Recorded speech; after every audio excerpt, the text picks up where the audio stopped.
Live from Bethel Church in Houston, Texas, it's the Rick and Dave Show.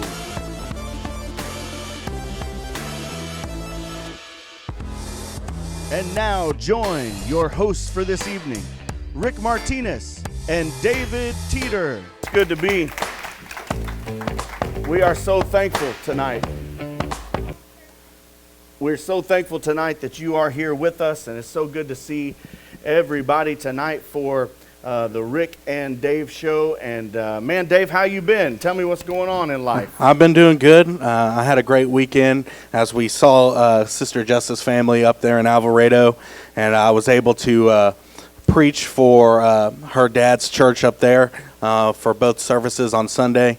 And then we got to go to the beach yesterday, so it's been a great week. It was a great day, so you had a good time preaching, and we Yes. missed you here. We did miss you here, but we were glad to know that you were doing the work of the Lord. And we missed Sister Jessica. Continue to pray for Sister Jessica, and she's had some issues come up at her work with one of the residents there that has contracted the virus. And so obviously we talked with Sister Jess until we kind of figure out what's going on with that. She's going to steer clear of here for a little while until she gets her test back. But pray for that family. Pray for Jess. I told Dave he's a brave man, because if I were Dave, Jess would probably be sleeping in another room. But, you know, we're praying for Jess and praying that situation gets solved pretty quickly. And I don't know if you know anybody that is affected by it or has been affected by it, but we certainly pray for those people. Let's get into it tonight, Dave. I know we got a lot that we want to cover and make sure that we have plenty of time tonight to study what I wanted to study and what I felt like the Lord was telling me to study tonight. And what do you think? I'll ask you, and then we'll open it up for our live studio audience tonight. But what do you think is the grossest thing that you've ever eaten?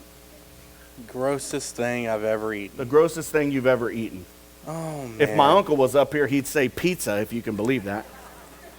My Uncle Willie, the first time he ate pizza, I think he was maybe in his 60s. I don't even know. Oh, you still haven't eaten it. He says it smells like feet, is what he says. So when we talk about grossest things ever eaten, is that stuff that I just didn't like, or are we talking about maybe just the grossest thing, like the weirdest thing I've eaten? Yeah, what do you think is the most outrageous thing you've ever eaten? The most outrageous thing I've eaten is probably cat. Cat? I have eaten cat, yes. Dude, that's gross. So that is gross. So for many of you that don't know, my family, I have an aunt who was a missionary to China, and she married a Chinese man. His name's Young Jin.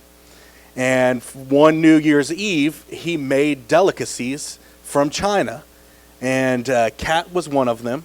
The other one was he went in his backyard and laid eggs, and he buried eggs. He laid them in the ground, he buried them, and then he covered them up for, I think it's 40 days. And then he unburied them, and that's true. We ate them. I did not eat the egg, okay? That's true. My dad did eat the egg, but that was probably the grossest thing I've eaten. And that's a true story, because David was a young teenager when this happened. I was probably in my early 20s, but I remember that man digging those eggs out of the ground. They were black, as you can imagine, and they stunk unbelievably. Mm-hmm. Yeah, that's a good one there. Yeah. I think for me, I don't know. Yeah, Alicia says ox tongue. I love tongue. Like, I love cow tongue. It's not bad. No, it's not. I actually really enjoy that. Yeah, it's not bad at all. I enjoyed it as well. We had it on a cruise ship. Well, go ahead, Sergio. What have you eaten, buddy? Frog legs. Who's had frog legs here? Those are pretty good. Taste like chicken, don't they? You can chime in on our online stream and let us know tonight if you've eaten anything out of the ordinary. I think frog legs. Yes, my aunt. Yes, ma'am. Pig's feet. Oh, yeah. Yeah, pig's feet. You can see them in the jars. And I'll clarify that. That was my Aunt Lydia that talked about pig feet there. So no one's questioning Aunt Norma about why. But, yeah, that's true. Anybody else? What have you eaten?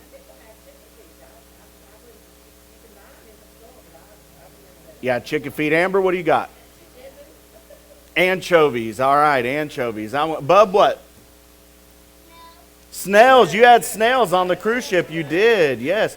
Okay, I wanted to, we could talk about food all night because, you know, we are Pentecostal, right? We could talk about food all night. But I wanted to show you a video really quickly if you want to turn your attention. It'll also be coming on the live stream if you want to turn your attention to the screen. I wanted to show you one of the nastiest foods that I think I've ever heard about. I've never tasted this, although on our honeymoon, Alicia and I did visit this place, and I kind of wish I would have known about it. I may have tried this, but they'll play it from the back there, and check this out. On the Italian island of Sardinia, there is a delicacy that has been consumed for thousands of years. It is known as the world's most dangerous cheese. Yeah, you heard right.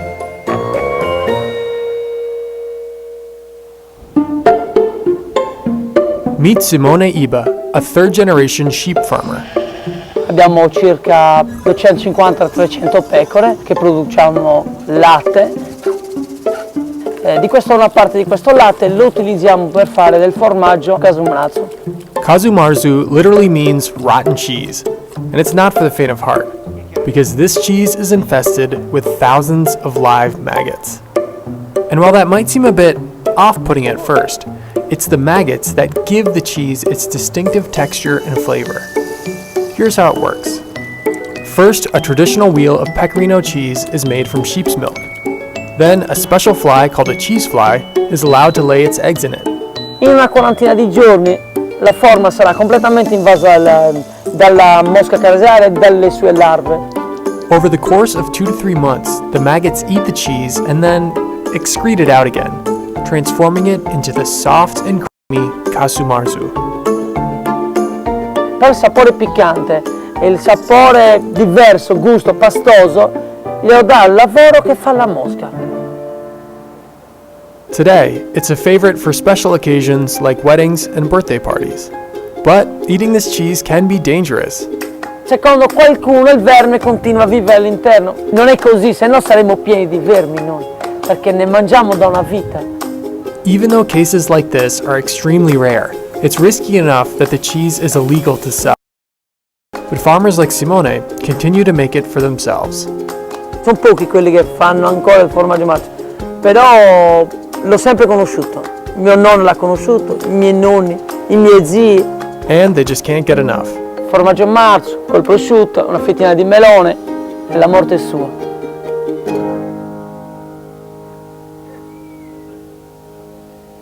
All right, so who thinks they would give it a try? Anybody raise your hand here? David said he would try it. I would try it. Now, I'm very picky on food, and so when something new comes across my table, I have to like poke at it, cut it, and look at it. This would be one of those things I just pop in my mouth and not even look at, because if I saw the maggots, I wouldn't be eating there.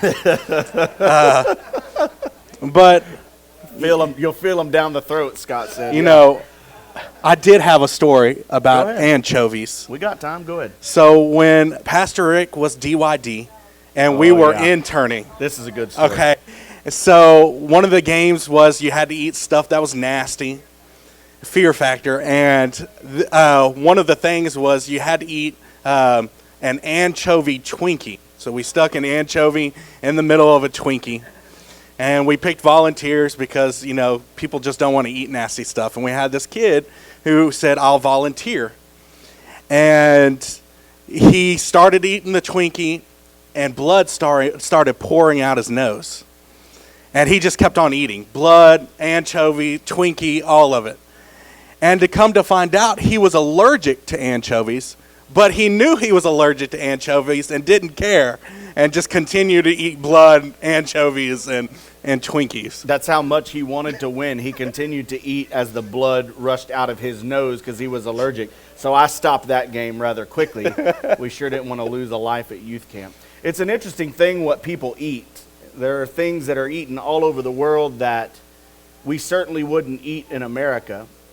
It's funny, I was thinking as I was preparing for tonight, even when we went on our missions trip just it seems like a lifetime ago now because it was right as the coronavirus was starting, but we were in Costa Rica for a week, and you know, they tell you when you go on these missions trips, or even when you're over there on vacation sometimes, don't drink the water because the water may not be good for you down there. And there's certainly all kinds of things that people eat all over the world that we would count as disgusting or gross. But in some areas of the world, it's considered a delicacy. But I wanted to talk just briefly tonight on not necessarily what we may be eating in our physical man, but what we may be eating in our spiritual man. I think that we could all agree, no matter where you are in life, what age you are, no matter where you may be on a political spectrum, no matter where you may be on a financial spectrum. I think we could all agree in this room right now that our country has some serious problems. And we have some issues that we as a nation need to solve. And I came across something interesting that I wanted to bring to you tonight. And I just wanted to point this out to you.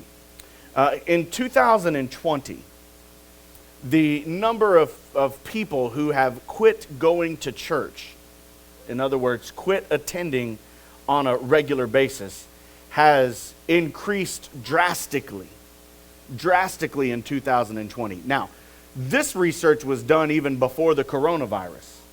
I can't even imagine, as I've talked to friends, we've certainly had people here in our own church, that they will not return after the virus. I know that. They've called, they've contacted, we know they won't be back, and for whatever reason that may be.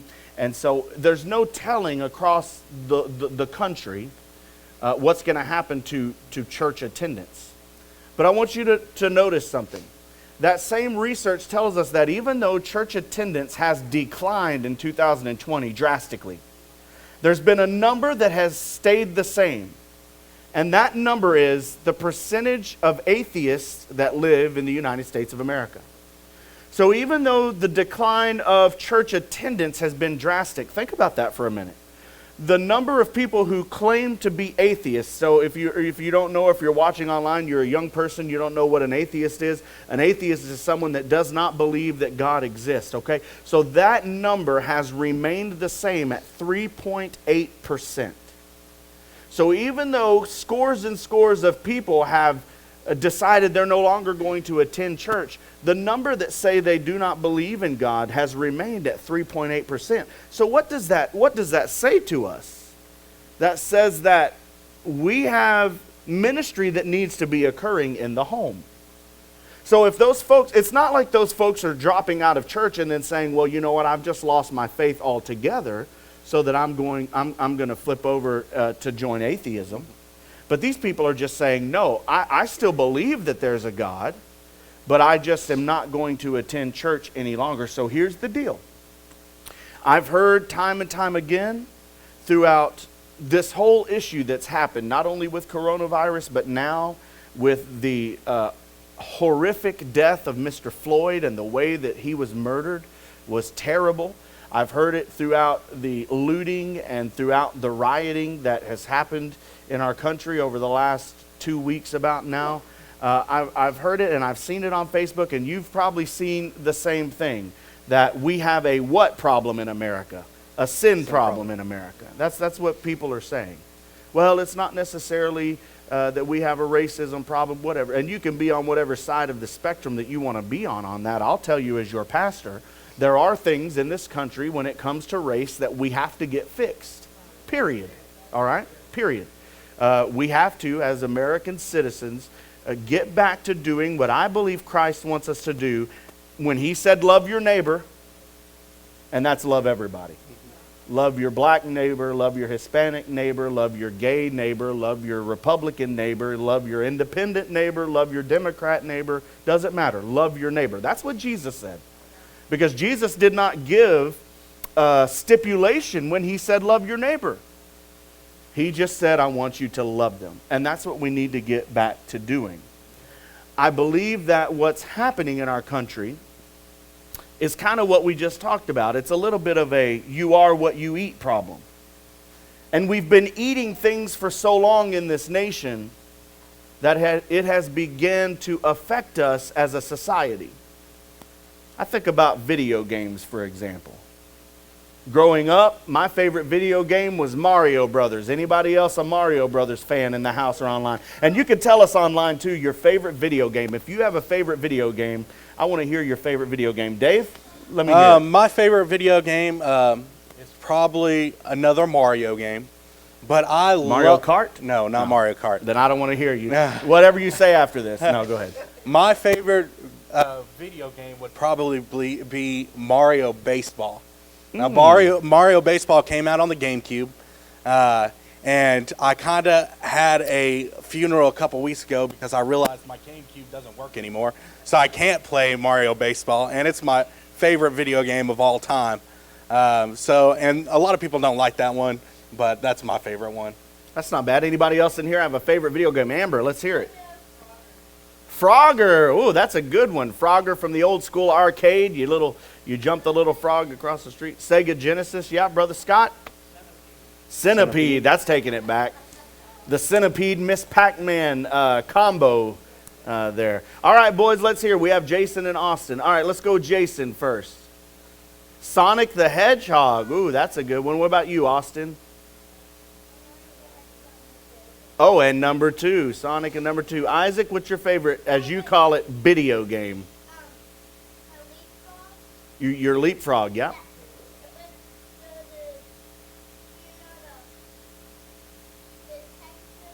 Oh, a detective game on his Leapfrog. Yeah, that's a good. Anybody else? Anybody else with a favorite video game? Somebody said Pong over here. Yeah, that's the original. That's the original. We have Zelda so far on the chat. Oh, that's a good one. We have Who said Zelda? Your dad. Oh, good night. And my dad said Pitfall. Ooh, And Pitfall. Dave, I don't even know yes. what Pitfall is. What? I don't. What? David Teeter Sr., shame on I you. don't even know what Shame Pitfall. on you. It's from Atari. I don't That's think your homework tonight. I don't think I've ever played Atari. That's your homework tonight. Sega, I did play. Atari was a little bit before me. Your homework tonight is to go find Pitfall on the computer. That's a great one. Yes, Aunt Lydia, yes. Yeah, Wii Golf, the Wii Sports. Yeah, that's a fun family game. So let me give you some stats real quick. There's an overwhelming number of people that play video games. Listen to this. 98% of adolescents today are playing video games. Now, these are obviously American numbers because some people in the world do not have access. 98%. There was a research study in 2008, so this is 12 years ago, that found that 97% of teenagers aged 12 to 17 played computer, the web, portable, or console games. The study also found that game playing is also social, with most teens playing games with other people at least some of the time. And most of the teenagers said that their video game playing incorporated many aspects of civic and political life. Therefore, we have to ask ourselves, because, Dave, let's just be quite honest, not every game is as wholesome as Pong or Centipede. I mean, good grief, even Mario is violent. Although he just jumps on mushrooms, he never, that I remember, harms people, but he harms Koopa, the dragon guy. So the fact of the matter is, not everybody's playing wholesome. Not everybody's playing Sonic the Hedgehog. Not everybody's playing Mario or Wii Sports. But we have some games out there, and I'm hoping not to make my gamers mad tonight, because I know I've got some gamers in my congregation. I've got a gamer sitting next to me, and my goal tonight is not to make gamers upset, because we're going to cover a broad spectrum. But if we're going to say we have a sin problem, all right, and that's been the big argument from the church coming lately, well, we have a sin problem. Well, then guess what? If the majority of people nowadays are not going to church, then sin problems are no longer being addressed in the church, which means sin problems need to be addressed in the home. and what we consume in the home, whether it's through video games, whether it's through music, whether it's through television programs, whether it's through movies, whatever we're consuming at home, what's the old saying? Garbage in, garbage out. Give me some thoughts, Dave. And that is even increased, during COVID, because what have we been able to do? Watch movies, play video games. And he wants to call me a gamer. I don't consider myself a gamer. I stick to Mario and I stick to Madden.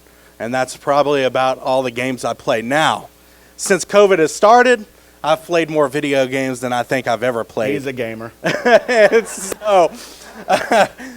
But that's so true. We talk about these the increased numbers of people leaving the church. And now, what have they been a subject to? Things that are, movies, TV, video games. And so it's just been an increase of that. And so, yes, we've seen an increase of people leaving the church, and we see an increase in the crud that people, intake. Yeah, and it's so true, and we need to watch what we're doing as believers. Think about this for a minute. If I have a diet of food that is high in fat content, high in calories, if I have a diet that is not healthy, then you'll probably have a body like mine, right? But if you were to eat more healthy foods, come on, right?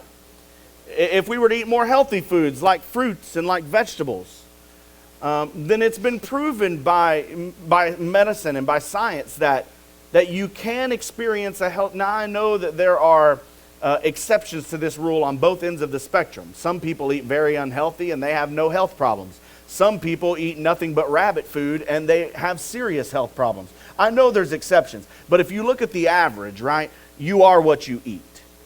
And it doesn't just apply in the physical realm, but it applies in the spiritual realm as well. If I'm going to intake a bunch of garbage, all right, and if I'm going to allow garbage into my family, if I'm going to allow my son to watch television shows that he shouldn't watch, if I'm going to allow Isaac to watch movies that he shouldn't watch, then guess what? He's going to start picking up that language. And he's going to start picking up that violence.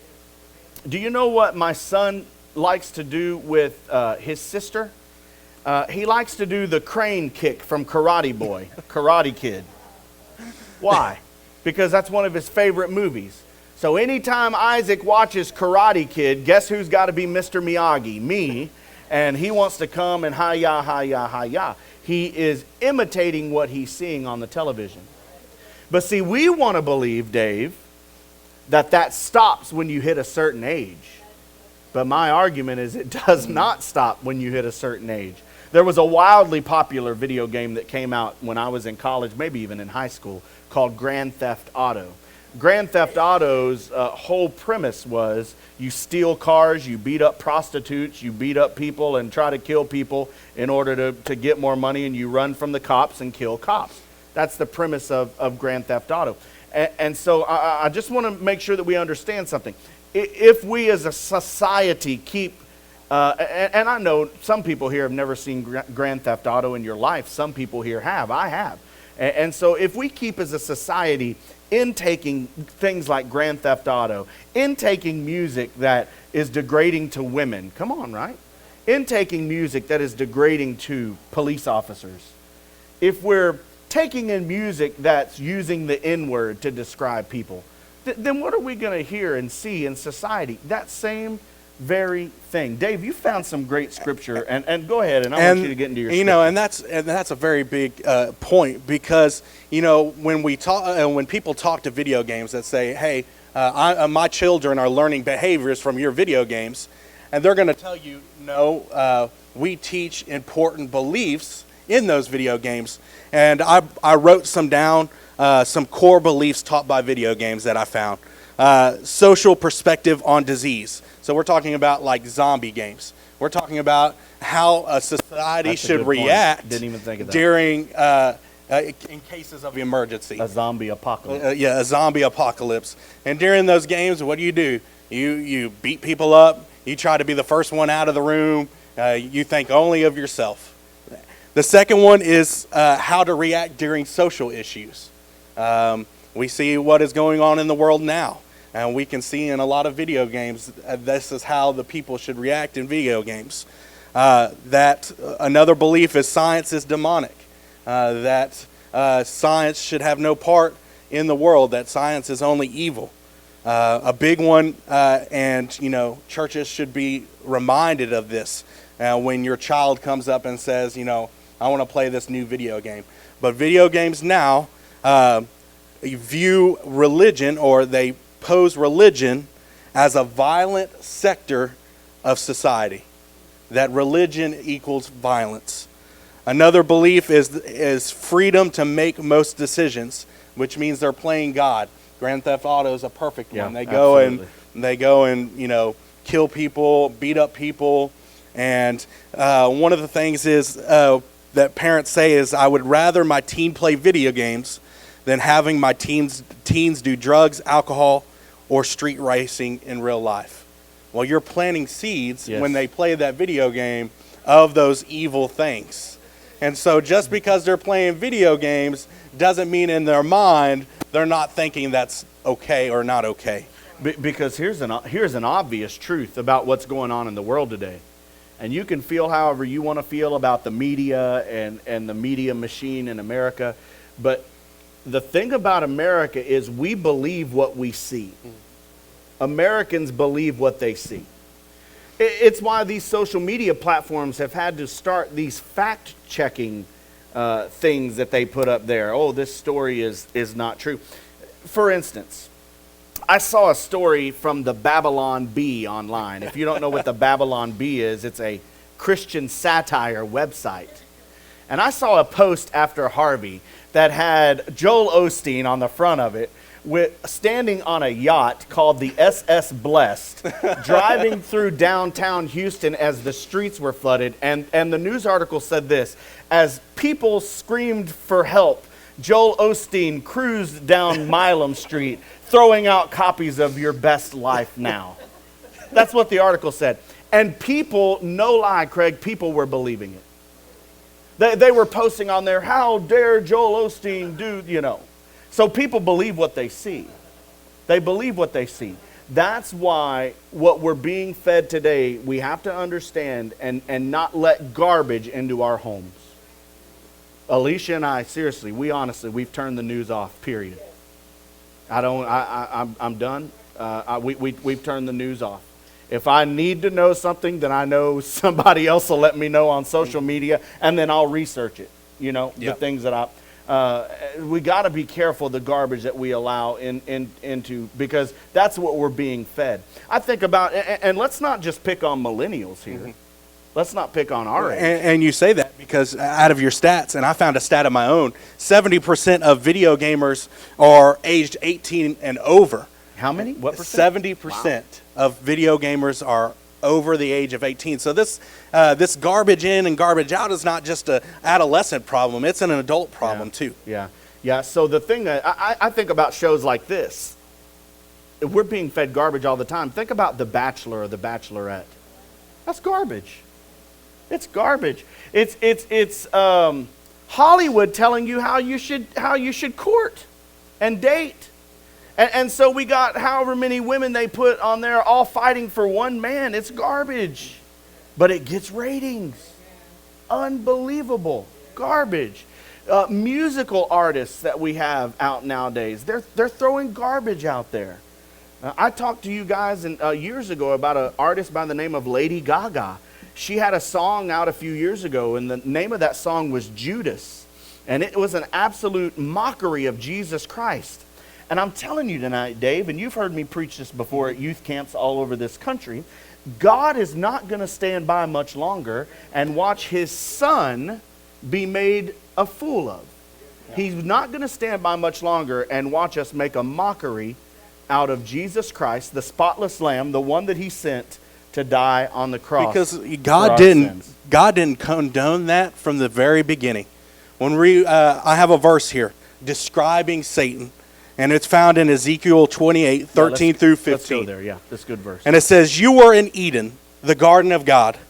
Every kind of precious stone covered you, carnelian, topaz, and diamonds, beryl, onyx, and jasper. lapis lazuli, turquoise, and emerald. Your mountings and settings were crafted in gold, and they were prepared on the day you were created. You see, Satan was a masterful entertainer. Satan wanted all the eyes and all the ears on him. This is excellent. I love this. So Dave did it a would great be job here. naive for us to assume that Satan has zero influence over our video games, over our music, over our movies and TV shows. It would be naive of us to think of that, because we've become this entertainment society. We crave to be entertained. And Satan was the original master entertainer. And God didn't condone that, and he threw it out to heaven. Well, that's a great point. We all know what Satan was before he was thrown down from heaven. He was a worship leader. Mm-hmm. He was in charge of the music. So there's no accident that he is, I think, a big influence in music today. Go ahead, Sister Martha. Yeah. He was created, yes. He wasn't there. God created him. We had this discussion. I did a Bible study with another church, and he was created, and that's an excellent point, Sister Martha. So anything else you want to add on that, Dave? I think that was excellent, that he was adorned with all these fancy things. He was a master entertainer. I loved that point. That was a great point. So we have to understand that we need to be careful in what we're allowing to come into our eyes, our ears, our life, our heart, everything that we do, because it is making an impact. It is making an impact. When we started turning on the television and quit praying so much, our country got in a bad shape, right? You know, back in the, what was it, man, the 60s, you guys can help me on this, there was only like 3 TV stations, right? And at midnight or whatever it was, you would see the thanks for watching, the national anthem would play, and TV would go off. But now it's 24 hours on every single channel, 24 hours just filling us, 24 hours. There's now news channels that go 24 hours. Why? Because Satan is trying to control a narrative. And you may say tonight, well, Pastor, you're being a little over dramatic. I don't believe that I am. And, you know, thinking about the little clip you showed about the cheese, when we were watching it before service, a point crossed out to me. And it said while they were making the cheese, they allowed the flies to come in and lay. I could rewrite that sermon. That's good. So you know, they allow it. You're just allowing these flies to lay just maggots, and you might not see the end result for years or months, but you have allowed those flies to come in and lay eggs in your cheese, and what you're going to get out is, because it says the maggots eat the cheese and puke it out. You just have a bunch of maggot puke in your life. That's excellent. That's so good. They allow the flies to make because that cheese. How many of us, and I know I'm guilty of this too, but we're working in the kitchen or we're doing homework and we have the TV, you know, behind us on for no good reason. We're not watching it, but we're hearing everything that goes on, and we're just allowing subconsciously, and we're just allowing all that stuff to come into our mind and our brain. So I want to tell you, as we wind down, we've just got about 5 more minutes. As we wind down, I wanted to tell you and show you in what Paul has to say about this. And you know this scripture in Romans, and it'll be here on the screen for you to read as well. Romans chapter 12. If we'll go to the screen here. Don't copy the behavior and customs of this world. Listen, the behavior of the world right now is asinine. It's lunacy. It's crazy. And God is telling us as believers, do not copy. So what's going on in the world right now? A lot of anger. Mm-hmm. So God is saying, don't copy that. Don't copy the behavior and the customs of the world, but let God transform you into a new person by changing the way that you think. And then you will learn to know God's will for you, which is good and is pleasing and is perfect. I had a great friend of mine, David Alvarez, who taught on this subject at a youth camp once I was at, and I loved it. And he talked about counterculture living, how we as believers should be living against the culture. We should be going counter to what the culture is doing. This term is a sociological term, and it describes a subculture or a group whose values and norms of behavior, they deviate from those of mainstream society. In the 1960s, it was the hippies. Come on, my hippies, where you at? No, not many of you want to admit to that. Okay. Or the anti-war movement of the 60s and 70s. During the civil rights movement, it was people like Martin Luther King Jr., Rosa Parks, or Cesar Chavez that said, no, we are going to treat everybody equal, right? That's kind of what's going on here now. We have a counterculture thing going on where, hey, we need to, let's don't even put race into it. People are killed by police brutality all the time. We need to get that fixed. We need to get that fixed. And so today, maybe a counterculture group would be the Amish, right? They live counterculture, no electricity. And so these are the groups that when society is living one way, they completely live the other. But you have to understand the pattern of the world so you know how to go the other way. We're living in a society that is driven by media. We've hit on that. Video games, movies, music, TV shows, the internet. All of these things dictate to us what real living looks like. Look at people's Instagram. Look at people's Facebook. Listen, they only put the best parts of them on social media. They don't put, and that's sad. If some of people are putting their best parts, Lord help us Jesus, right? Go ahead, honey. Right. Now you can filter everything. If you're cool enough to be on the gram, as the kids call it. I'm not cool enough to be on the gram, but, Insta now, excuse me. So what the culture tells us is this. What the culture tells us is this. If you don't own it, if you haven't seen it. I remember when I was a kid. I could talk about this for hours, so I'm gonna hush my mouth. But I remember as a kid when the Nintendo first came out, I begged my parents, please. I want a Nintendo so bad. I wanted to be one of the first kids on the block with a Nintendo. I remember when computers first came out, we got the 386 SX. I remember I was like, Dad, we need a computer. Why? Because that's what the world was telling us we needed. It's like those shoes that you wear, Pastor Dave. It's like the shoes that Dave wears, right, Craig? Craig too. The world says, hey, you need the new Jordans, or hey, you need the new LeBrons, or hey, you need... And we go through this every year at Christmas. There's a new hot toy. What was the hot toy last year? I don't even remember.